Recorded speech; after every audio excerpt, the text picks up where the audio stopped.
President Biden weighing the final 4 weeks of his presidency. The countdown comes amid a new bombshell report from the Wall Street Journal highlighting the 46th president's rapid decline in recent years, interviewing nearly 50 people around the president. Now, administration officials detailing how he would grow, quote, tired if the meetings went long and would make mistakes. At events, aides would repeat instructions that should be obvious. For example, how to enter or exit a stage.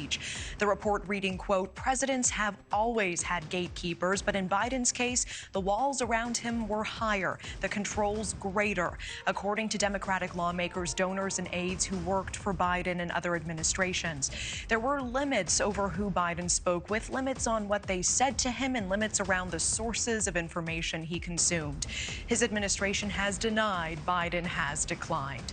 To get an inside look, we are welcoming in Lindy Li. She's a DNC Finance Committee member who has ties to the Bidens. Lindy, thank you for making the time tonight. Natasha, thank you for having me. And I know you take this seriously. You personally know President Biden. What is your reaction to this report? It's just further confirmation for what we've known for years. And I tried to sound the alarm in July, and I was attacked then. So there's definitely an echo chamber on this matter and a closing of ranks. People don't want to hear the truth, and it's extremely devastating. It's devastating in so many regards, because President Biden as a human being is no longer capable of executing the duties of the commander-in-chief. And also, we kind of have a shadow presidency of his inner circle of people. Well, I don't want to get crucified again, but there are certain people around him, his senior advisors, who are essentially running the country. Tell me more about this. What did you observe that prompted you to come forward earlier in the year? I know there is a part of this piece that talks about the president not being able to answer free-ranging questions, and I want to bring this up. It says at some events, the Biden campaign printed pre-approved questions on note cards and then gave donors the cards to read the questions. Even with all these steps, Biden made flubs, which confounded the donors who knew that Biden had the questions ahead of time. So I know you hosted the president back in May in D.C. Is that when you noticed some issues? No, I knew before. Actually, you mentioned no cards. That's actually a good scenario. Under most circumstances, he didn't take any questions at all. I remember I did a fundraiser for him here in Philadelphia in February of 2023. And the system that you just outlined was the one in effect, where they had pre-approved questions, and only those people who were loyal members of the firm, so to speak, were allowed to ask questions. That was case number one. But on May 1st at the Mayflower in D.C., I remember the family member that I brought to the event was actually angry at me because President Biden did not work the rope line and he did not take any questions. And we had raised, I think it was $1.1 million for the event, and he didn't answer any questions, and we weren't allowed to ask. And so it was very surprising, and that family member had actually flown across the country for this, so he kind of felt that. When did you first notice? When did you first notice that he was declining?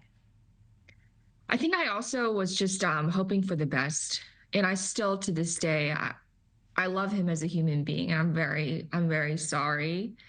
This is the truth. I knew something was accelerating, I think, in 2023.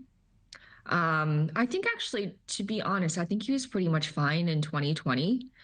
I'm trying to be as fair as possible, and I didn't see any signs of cognitive decline in 2020. And I was on the campaign trail with him. I also raised money for him in 2019. I was in San Francisco with him the day after Kamala Harris attacked him on the debate stage. He was definitely sharp then. At least from my point of view, it became clear that something was different in 2023 and then 2024. And you came forward, you said, in July. What did you say? Yes, on Fox News Sunday. What did you say? I went on air to say that. And how was it received? You say you were crucified. Not well. By who? That's why. Yeah, sorry. No, go ahead. But by who? Who? Where was the backlash? Where was it coming from? The liberal leftists who are attacking me now. The same people, the same group of people I've lost tens of thousands of followers this week. I've been called a number of names I won't repeat here, simply for stating the truth and asking questions about how the finances of the Harris campaign were handled. It's the same bunch of people who attacked me in July. I went on Fox News Sunday on July 21st. I remember that day because a few hours later, President Biden stepped aside. And honestly, I can't believe I'm sharing this, but the day before my Fox News Sunday interview, somebody from the White House called me. And I don't know if people know this, but before Fox News Sunday and Meet the Press interviews, they're all, the day before, they're all listed in Politico. So the White House found out that I was speaking to Shannon Bream, and they called me the night before and said, "You're one of the president's most loyal supporters. We know you're going to stay loyal." And as someone who's watched The Sopranos and is a huge Godfather fan, I mean, it just sounds like something. It just sounded like mob speak almost. Like, it's a nice position you have there. It'd be a shame if you lost it, kind of. Did you perceive it as a threat when they said that? It was the most, it was the friendliest threat possible. But if you know anything about me, I never cower to anything. I just don't. I'm not on anyone's payroll. I don't care. This is the truth. So I said what I had to say. And then a few hours later, he was gone. In your opinion, was Biden fit to lead in these last couple of years of his presidency? I do want to say that the president is more than just the president. He's the people around him, and the people around him are highly competent and able to execute duties. So his team is definitely sharp.